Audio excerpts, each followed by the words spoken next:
Good morning. This is John from the Springs Mennonite Church. Good to be with you here today, the end of the week. And it's the end of our looking at the prophet Habakkuk. Now remember that this whole thing started out with Habakkuk saying to God, "Why don't you do something?" And God saying, "Okay, I got it covered. Here's what I'm going to do." And Habakkuk says, "Oh, no, you can't do that." And then there's more conversation that occurs. We talked about that last 2 days. And then here we get to the end of the little book, chapter 3, verses 17 and to the end. And it reads this way. Even though the fig trees have no blossoms, and there are no grapes on the vine, even though the olive crop fails, and the fields lie empty and barren, even though the flocks die in the field, and the cattle barns are empty, yet I will rejoice in the Lord. I will be joyful in the God of my salvation. The sovereign Lord is my strength. Wow. Think about this for a minute. After all that Habakkuk and God have struggled back and forth with, well, actually, Habakkuk struggled, God didn't. He finally realizes the end of the story. He finally comes to grips with what's really important. Now, this is a hard lesson. It was hard for Habakkuk. It's hard for you and for me. And there are several stages to it. One, feeling like you've been abandoned. Okay? That's how you feel or have felt. It's okay. You're human. You're no different than this prophet of God a long time ago. And then God tried to console him and say, "Hey, I know what I'm doing. I got it. Taking care of things." And then he explains what he's going to do. Habakkuk is just flabbergasted. Wow, what are you talking about, man? To do that after all we've been through? And then we get to the end of the story, and Habakkuk has changed. And if you and I go through that struggle, we'll change too. We'll finally come to see that our situation is not nearly as important as our relationship with God. Our situation can change, but our relationship with God stays. People can do everything they want to you, but they can't make you abandon your God. Only you can choose that. So what does Habakkuk say? This is just a wonderful comment. Even though the fig trees have no blossoms, meaning there aren't going to be any figs, nothing's going to be there. There's no fruit to get. And there are no grapes on the vines.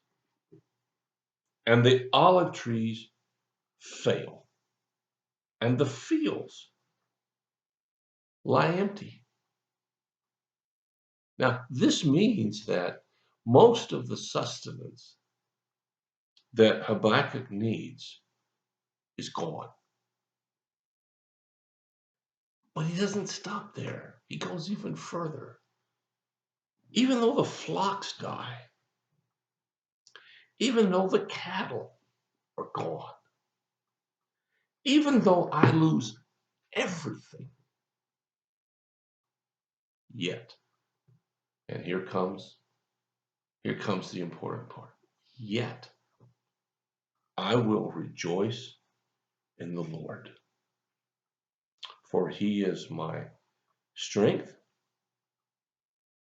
and he's my salvation.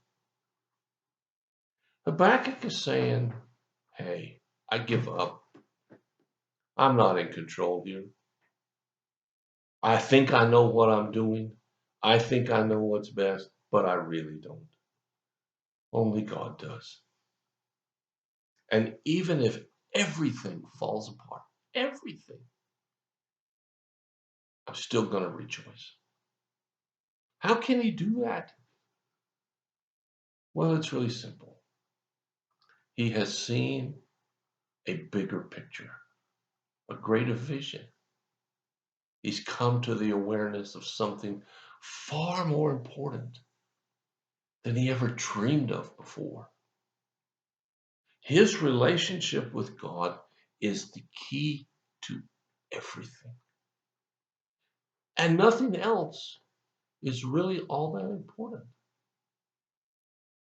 You see, people can mock you, drugs can overtake you, illnesses can cause you to be in fear, failure in the real world, in the business world, can cause you to be bankrupt and have no money.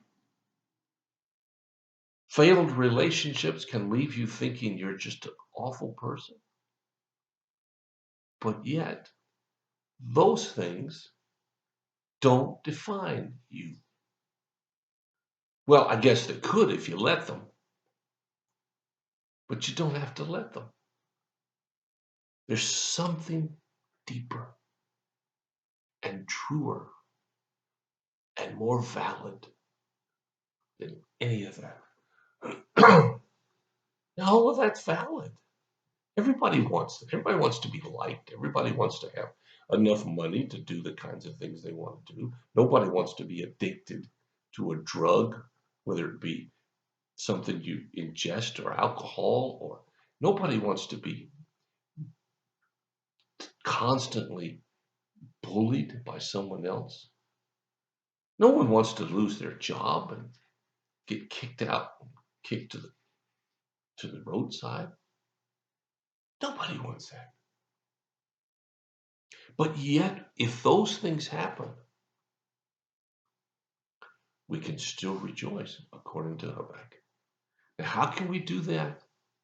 Well, it's really simple, but it's really complicated. It's simple because all we have to do is recognize our relationship with God and let that be the foundation of everything.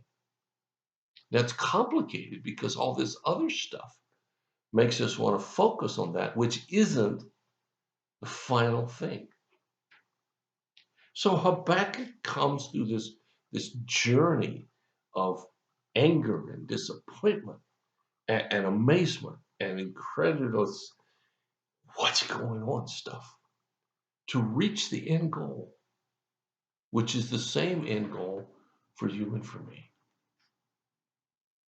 Everything goes, I'll still rejoice because God is my strength. He is my source. And when we get to that point, there's nothing that can stop us from being what he wants us to be. So you think about this. I've had a good week. I hope you have too. Hope you have a great weekend. If you have a need or a prayer concern, let us know. We'll do whatever we can as fast as we can to help meet your need. God bless you. Thanks for listening. I'll talk to you again.